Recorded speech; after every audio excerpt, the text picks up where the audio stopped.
Hello, dear students. I am Dr. Rekha Maggirwar, Assistant Professor from Department of Botany, Shri Shivaji Science College, Amravati, Maharashtra. In the first video, we have discussed about the morphology and anatomy of Neetam, and now we will discuss about the reproduction. So, the Neetam plant is dioecious, that means the male and the female strobili, they are developed on two different plants. In this slide, you can see the beautiful pictures of the male and the female cone. But here I would like to add that these strobili or cone, they are more resembling with the angiosperm inflorescence, and that is typically of the apical type. Here you can see the male inflorescence, which has arisen from the bracts of the axillary bract. It may be terminal in position also.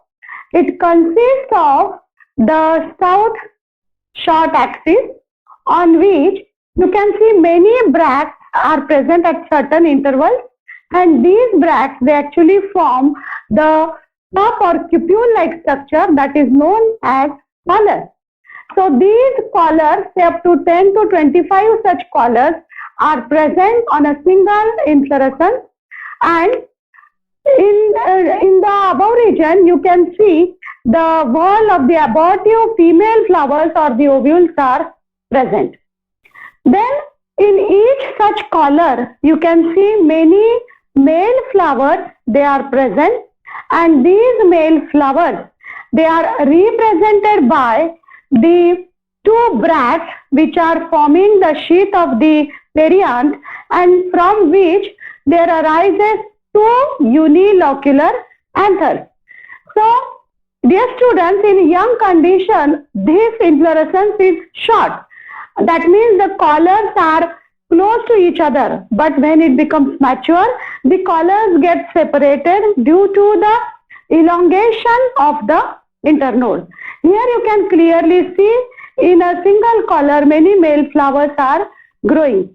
So when the male flower becomes mature, the stalk elongates and it pushes the anther out of the perianth, and you can see here in the cup-like structure many anthers are oozing out. Now we'll see about the female cone.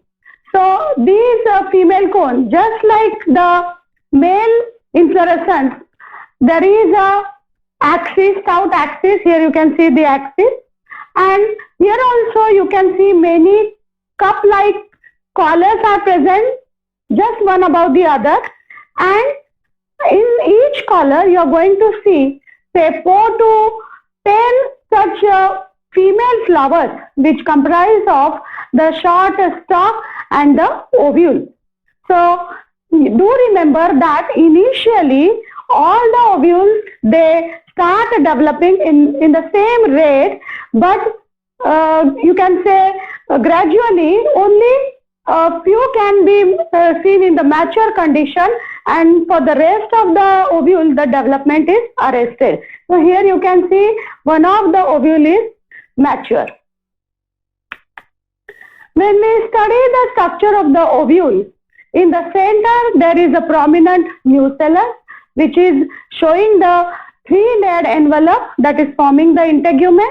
And here specific thing you will have to remember that at the tip region the pollen chamber is rudimentary. That means it is incompletely developed.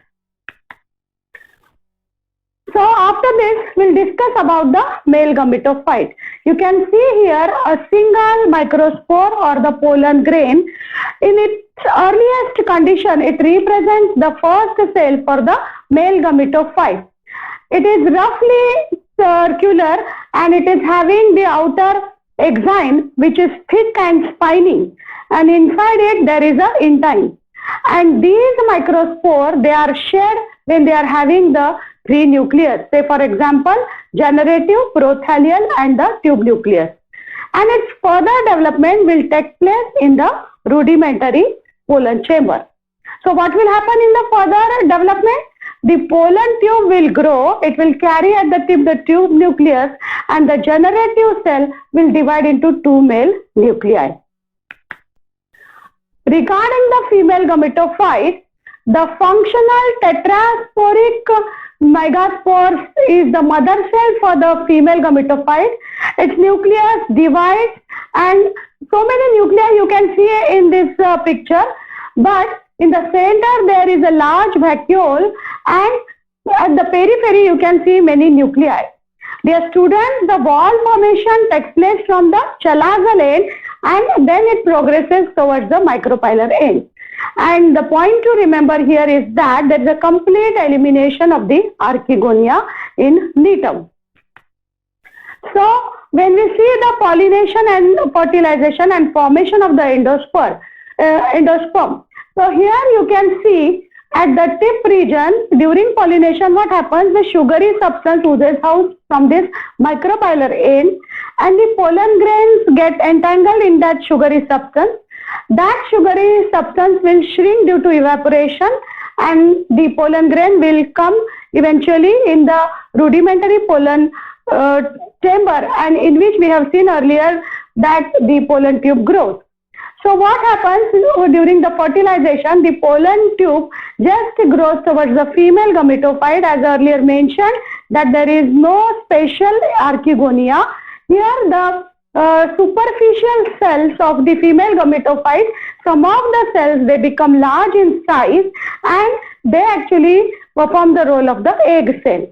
So the pollen tube comes close to these egg cells, and it ruptures to release its content.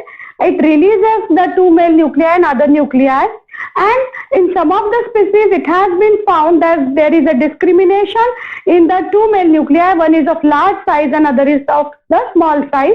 So the large one fuses with the egg cell to form the zygote, and the rest of the cells, they get degenerated. And this very, very important point, dear students, you'll have to remember regarding the development of the endosperm. In case of the Netum, it is the pre-fertilization tissue, and it develops from the female gametophyte, which is totally different than the angiosperm, where it is a post-fertilization tissue, where it develops from the endosperm nucleus, and it is triploid in nature. Here it is haploid in nature. Then after the formation of the zygote, it is converted after repeated division into the embryo. Embryo here shows the orange-pink cotyledon. There is a stem tip, and at the lateral side you can see the feeder. Feeder is such a structure which absorbs the nutrition from the endosperm, and you can see the radicle which is covered by the root cap. So these are the beautiful, you can see oval green to red colored seeds of the Netum. When we see the germination of the particular seeds, these seeds mature after they are shed, and the type of the germination is epigeal. Epi means above. So what happens here? The root, first of all, is developed from the radicle, and it is protected by the root cap. It grows deep into the soil to form the taproot system, and then do remember that the hypocotyl region elongates, due to which the cotyledons are brought above the soil, and that's why the type of the germination is epigeal. Then the plumule produces the first pair of the foliage leaves. So here, when the third or foliage leaves are developed, the cotyledon withers, and up to that point, the feeder is going to remain there to absorb the food material from the endosperm. So this is how the germination takes place to give rise to the new plantlet of the Netum plant. So in this manner, the life cycle is completed.